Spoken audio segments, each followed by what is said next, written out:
আসসালামু আলাইকুম বন্ধুরা, সবাই কেমন আছেন? আশা করি অনেক অনেক ভালো আছেন। তো আজকে আমি একটা ভাইরাল মৌচাক পিঠা বানাবো। তো সেজন্য প্রথমে আমি 3টা ডিম নিয়ে নিয়েছি একটা বাটিতে। সামান্য লবণ দিলাম।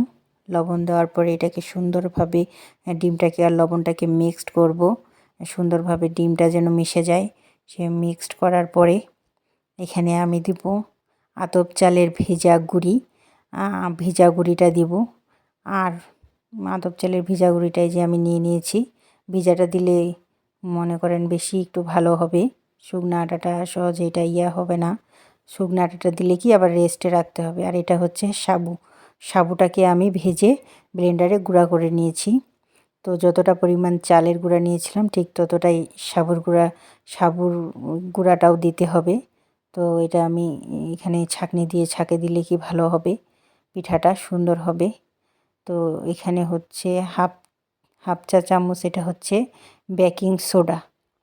এখানে তারপরে আমি 1 চামচ বেকিং পাউডার, এটা হচ্ছে বেকিং পাউডার 1 চামচ দিলাম।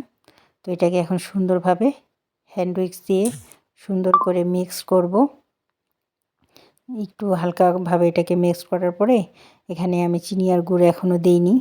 তো আমি হচ্ছে ক্যারামেল বানিয়ে আর কি চিনিটা দিব। হাফ কেজি চিনি আমি ক্যারামেল বানিয়ে রেখেছি। ওটা আমি আসলে ক্যারামেলটা যে বানাইছি আমি দেখাতে ভুলে গিয়েছি।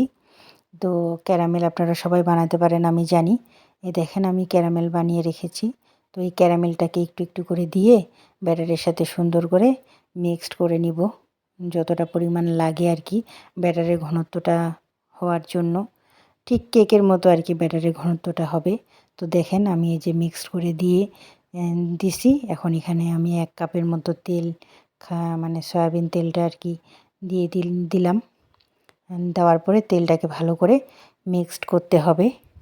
তো যতক্ষণ পর্যন্ত তেলটা মিক্সড হতে একটু সময় লাগবে।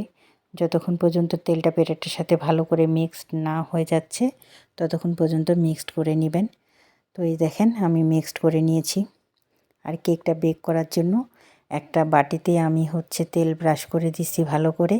একটা পেপারে তেল ব্রাশ করে ওটাও সুন্দর করে বসিয়ে দিয়েছি। এখন আমি এটাকে এখানে ছাঁকনি দিয়ে ছেঁকে ব্যাটারটাকে দিয়ে দিব, যাতে ব্যাটারের দানাদার কোনো অংশ মানে ওখানে না চলে যায় আর কি। তাহলে কি মানে খেতে পিঠাটা ভালো লাগবে না। তো দেখেন আমি এটাকে এখন মাটির চুলায় বেক করব। আমি ঘন্টাখানিকের মতো মাটির চুলায় একটা তাওয়ার মধ্যে বালু দিয়ে বেক করে নিচ্ছি।